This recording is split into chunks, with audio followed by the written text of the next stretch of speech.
Ο καλός ποιμήν είναι αυτός Good shepherd is the one που καθοδηγεί τον υπόδουλο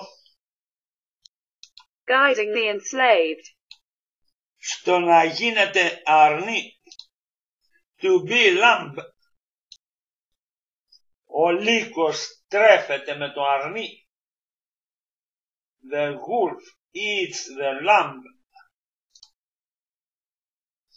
Ο Ρωμαίος είναι ο λύκος. The Roman is the wolf. Οι Ρωμαίοι θέλανε τους υπόδουλους πρόβατα. The Romans wanted their enslaved sheep. Γι' αυτό και εφεύραν τον καλό ποιμένα. Therefore invented the good shepherd.